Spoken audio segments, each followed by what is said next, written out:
Estimados estudiantes, llegamos ahora a este que es el último tema de este curso de modelos teóricos de la psicología contemporánea, el cual se va a dividir en varios videos que habremos de revisar en dos clases.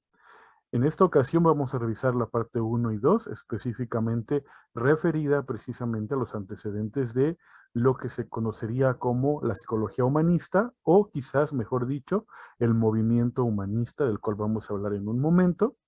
Pero para ello vamos a primero plantear la pregunta a la que intentaremos dar respuesta en esta ocasión. Esta dice así: ¿cuáles fueron los antecedentes del llamado movimiento humanista en la psicología? Hay que señalar, bueno, me gustaría introducir a este tema con una frase que engloba mucho de lo planteado desde este modelo, que dice: hombre soy, nada humano me es ajeno. Publio Terencio fue quien lo publicó en Enemigo de sí mismo en 165 antes de Cristo.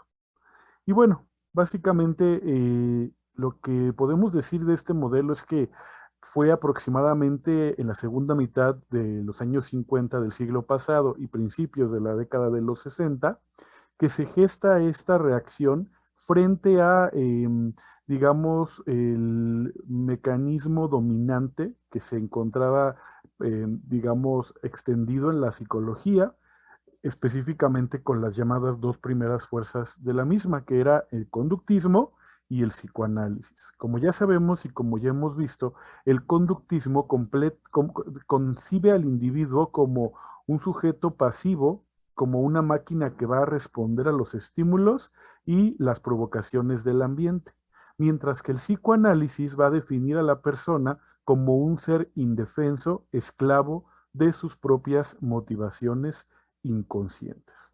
Todo esto propuso o planteó que se entendiera al ser humano como un individuo que se encontraba de alguna manera sometido a ciertos condicionantes, ya sea por el ambiente o por sus propios impulsos internos. Y de esta manera se decía que el ser humano se veía como alguien, digamos, em, incapaz de actuar de manera libre, de manera consciente, voluntaria, etcétera.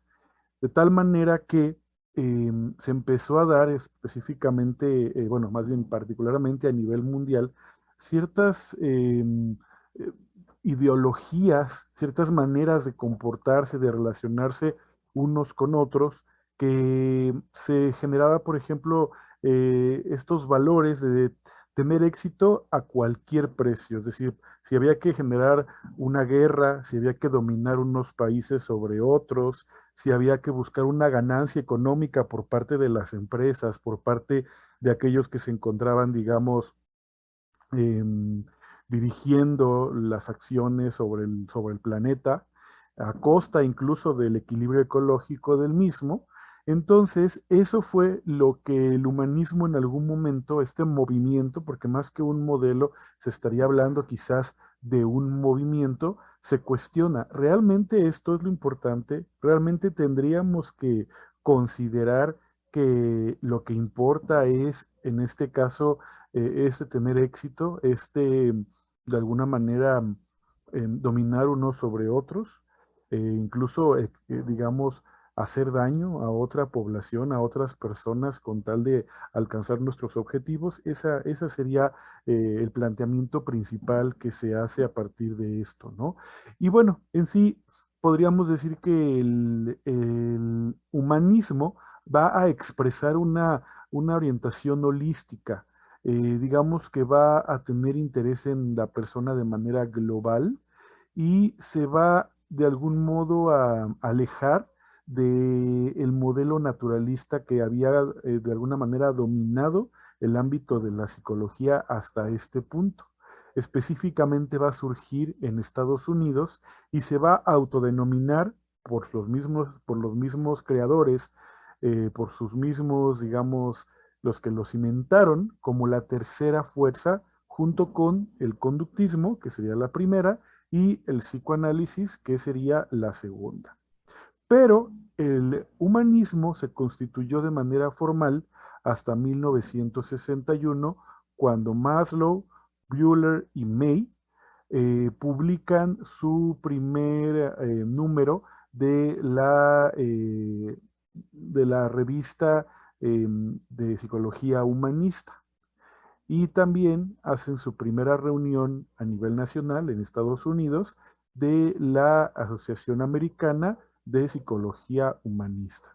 Este movimiento y esta revista va a darle validez a la experiencia humana, a los valores, a las intenciones y al significado de la vida. Sin embargo, para continuar hablando acerca de este modelo, tendríamos que entender que surge en gran parte no definido de manera más concreta, sino más bien en contraposición. Es decir, el humanismo es lo contrario a lo que había anteriormente. ¿Y qué es lo que había anteriormente? Bueno, pues como ya dijimos al principio, un materialismo y una mecanización de la cultura occidental, específicamente americana, ¿no? Se plantea la defensa de las personas como seres humanos y no como máquinas. La necesidad de redefinir la ciencia y la psicología, pues se consideraba que ésta se había de algún modo deshumanizado. Ajá. Entonces, el movimiento humanista sería como una respuesta filosófica científica ante una sociedad determinada y en una época de crisis social, cultural e ideológica. Y lo hará con un ideario con antecedentes en la filosofía y en la historia de la psicología.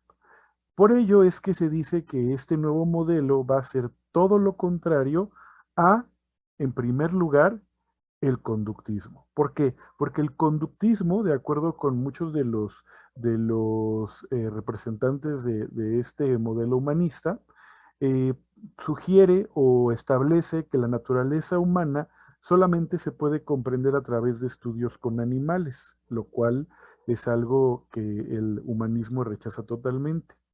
Se interesa el conductismo en promedios grupales en lugar de casos específicos. En cambio, el humanismo se interesa más bien en estos casos, de ahí su naturaleza fenomenológica. Va a atender la conducta más que las experiencias subjetivas internas. Esa es otra gran diferencia que se plantea con respecto al conductismo.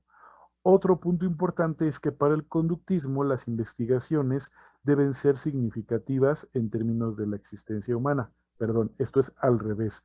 El humanismo considera esto. Las investigaciones deben ser significativas en términos de cómo explican o cómo pueden de alguna manera mejorar, ayudar a la existencia humana. También va a pretender buscar el enriquecimiento de la experiencia humana y por ello reconocer la influencia y la complementariedad de la psicología pura y la aplicada. Es decir, de manera muy ambiciosa, el humanismo dice, bueno, no rechazamos todo lo del conductismo. Sabemos que tienen puntos importantes, que se tienen que hacer ciertos estudios, investigaciones, en general acerca de la psicología, ¿no? Con lo que no estamos de acuerdo es con ver al ser humano como una máquina, verlo como un promedio, interesarnos más digamos, la generalidad en lugar de preocuparnos por los casos específicos. Estos son los puntos sobre los que los humanistas dirían que están en contra. Y también estarían en contra de los planteamientos realizados por el psicoanálisis. ¿Por qué? Porque para el psicoanálisis, desde el humanismo, se pensaría que para ellos el ser humano es irracional y se encuentra sometido a oscuras e inevitables motivaciones inconscientes, por lo que le proporciona a la psicología una mitad enferma, una mitad, digamos, hasta cierto punto oscura, una mitad que no se, digamos, no se preocupa por aquello que puede ser su potencial, su desarrollo, aquellas cosas que el ser humano podría alcanzar, sino más bien se preocupa por encontrar la patología, por encontrar la parte dañada, la parte que no está funcionando bien y muchas veces viene derivada precisamente de esta idea de que los seres humanos nos regimos por nuestros impulsos eh, salvajes, por nuestros impulsos egoístas, amorales, etcétera. Ya hemos hablado acerca de esto cuando decimos que para Freud y para muchos psicoanalistas, pues gran parte de nuestras acciones tienen un carácter o una naturaleza inconsciente. En cambio, el humanismo se erige como la mitad saludable, la mitad positiva, aquella que se va a enfocar a aquellas potencialidades, a las motivaciones, a lo que nos hace seres humanos. Para el humanista, el psicoanálisis va a tener una imagen parcial, a proporcionar una imagen parcial y distorsionada del ser humano a partir, en este caso, del campo de la psicología. De esta manera podemos decir que en general la insatisfacción del humanismo, tanto frente al psicoanálisis como al conductismo, se va a dar en una doble perspectiva. En primer lugar, sería en un plano teórico-conceptual, donde la psicología humanista va a criticar junto al mecanicismo y el reduccionismo que caracteriza a ambas corrientes, su insistencia en preferir explicar la conducta o el psiquismo en eventos pasados. Este nuevo movimiento va a buscar resituar los fenómenos en el presente y de alguna manera renovar el interés por la conciencia negada o valorada de manera, digamos, negativa por las corrientes psicológicas dominantes. Va a adoptar una visión más fenomenológica, como la parecida a la Gestalt, sobre la conciencia perceptiva y la va a extender a toda la personalidad. Pero además, en un segundo plano, también va de algún modo a criticar el, digamos, el criterio metodológico de los otros, las otras corrientes o de los otros modelos.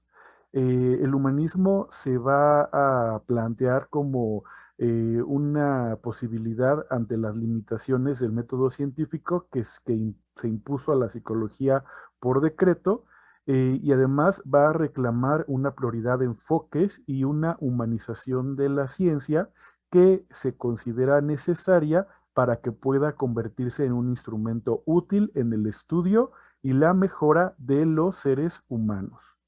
Y bueno, a pesar de que estamos viendo que para la psicología humanista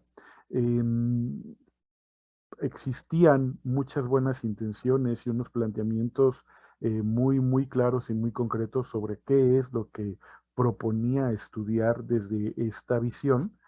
Habríamos de ver más adelante si es que esto se cumplió, si es que realmente hay una propuesta novedosa, diferente, verdaderamente significativa o no.